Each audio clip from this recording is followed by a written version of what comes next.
Hello বন্ধুরা, কেমন আছো? আশা করি ভালোই আছো। তো আমি আজ সিমের বীজ রান্না করেছি। তো বীজ রান্না করবার জন্য আমি কড়া বসিয়ে দিয়েছি, ফ্রাই প্যানে পরিমাণ মতো তেল দিয়ে গোটা জিরে দিয়ে দিয়েছি। দিয়ে দেবো এখানে শুকনো লঙ্কা দিলে খেতে খুব সুন্দর স্বাদ হয়, দ্বিগুণ স্বাদ যেন বেড়ে যায়। আর দিয়ে দিলাম রসুনের কোয়া 8-10টা মতো। একটু হালকা ব্রাউন কালার হয়ে ভাজা ভাজা হয়ে আসলে আর একটু সুন্দর নাকে ঘ্রাণ আসবে। দেখুন কতটা সুন্দর আমার কালার চলে এসছে, ভাজা হয়ে গেছে, খুব সুন্দর হয়। আপনি মুড়ির সঙ্গে খেতে পারেন বা রুটি ভাত সব কিছুর সঙ্গেই খেতে পারেন।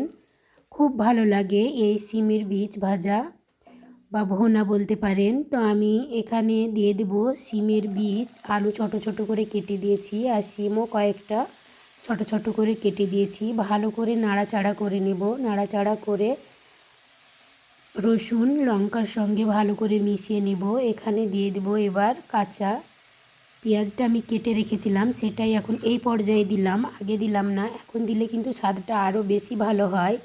তখন পেঁয়াজটা ভাজা ভাজা হয়ে যায়, কারণ স্বাদটা অত থাকে না, কিন্তু কাঁচা দিলে একটা এত সুন্দর ফ্লেভার আসে, খুব ভালো লাগে।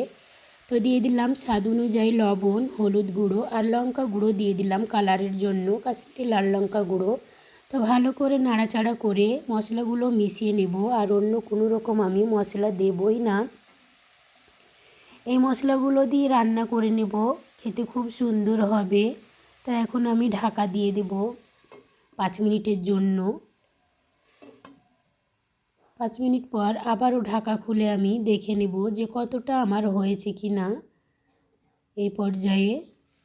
তো দেখুন আমি ঢাকা খুলে দেখে নিচ্ছি নাড়াচাড়া করে আমার সেদ্ধ হয়েছে কি না, কিন্তু আমার এখনও এটা ভালো রকম সেদ্ধ হয়নি, আমি দেখেই বুঝতে পাচ্ছি। তো এখানে আমি আর একটু ঢাকা দিয়ে দেবো নাড়াচাড়া করে নিয়ে। অল্প অর্ধেক সেদ্ধ হয়েছে, কিন্তু খেতে তো একদমই ভালো হবে না, তাই নরম হওয়া পর্যন্ত আমাকে ঢাকা দিতে হবে। তো আমি এখন আবারও ঢাকা দিয়ে দিলাম। বেশিক্ষণ ঢাকা দেব না, 2-3 মিনিটের মতো ঢাকা দিলেই হয়ে যাবে। তো দেখুন আবারও আমি ঢাকা খুলে এবার দেখে নেব যে আমার এটা সেদ্ধ হয়েছে কি। তো নাড়াচাড়া করে দেখুন আমার এবার দেখেই বোঝা যাচ্ছে যে আমার সিম আলু বীজ সব সুন্দর হয়ে ভাজা হয়ে গেছে। এখন ঢাকা খুলেই আমি 2-3 মিনিট মতো ভাজা ভাজা করে নেব।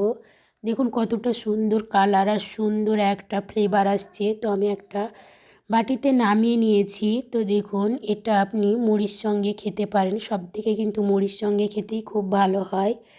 তো ভালো লাগলে লাইক